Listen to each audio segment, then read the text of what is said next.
أعوذ بالله من الشيطان الرجيم. بسم الله الرحمن الرحيم.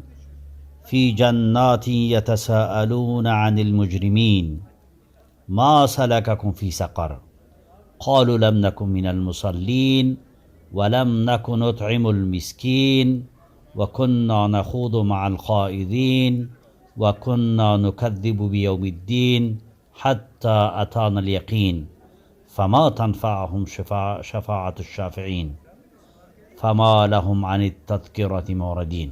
الآیه.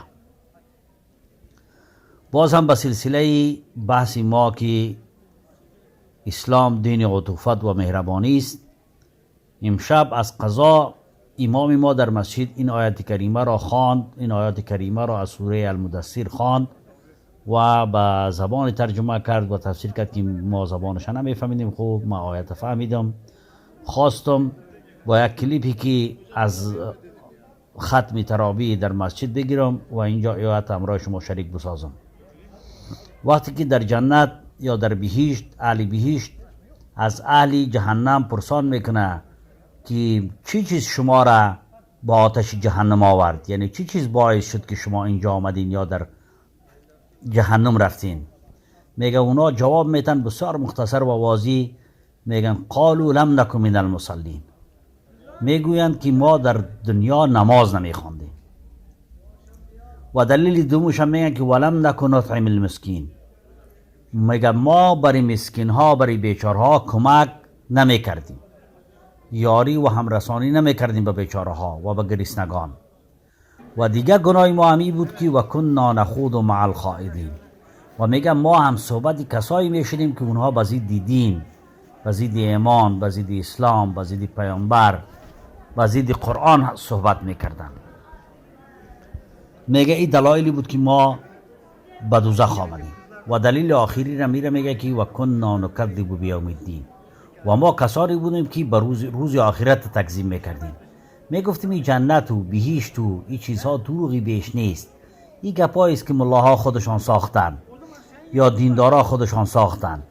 و در این روزا ما میبینیم بعضی از جوانهای همشهری و وطندارای ما را که یگان تا یگان زیاد نیست اگرچه تعدادشان، ولی همه خانه ای را میگن که دین چیزی است که خودی بشر او را ساخته، خدا چیزی است که بشر او را خلق کرده.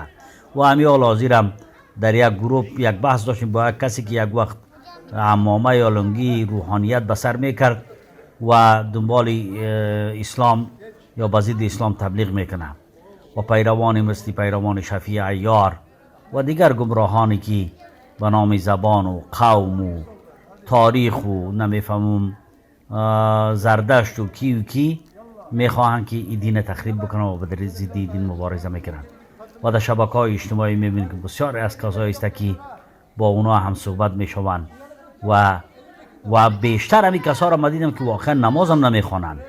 اون روز در یک مجمع از افغانا که جمع شدیم رفتیم به افتخار یک چند تا پیش ما روزه نداریم، ما میریم روزه میخوریم، ما میریم نان میخوریم و به این کارشان افتخارم میکنن. اینجا وقتی که در روز قیامت میشه و علتی به جهنم رفتنشان هم میگن که ما سلککم فی سقر، شما را چی چیز ران یا راهنمون شد با آتش جهنم؟ میگه قالوا لم نکن من المصلین، نماز نمیخوندیم. و یک نفر از وطنداران ما یک روز برام زنگ زده و امروز بحث میکنه و میگه که والا بحثای شروع بسیار خوب است، به خاطر که ما را از غم قیامت این گپا بیغم میکنه، از غم جنت و دوزخ بیغم میکنه.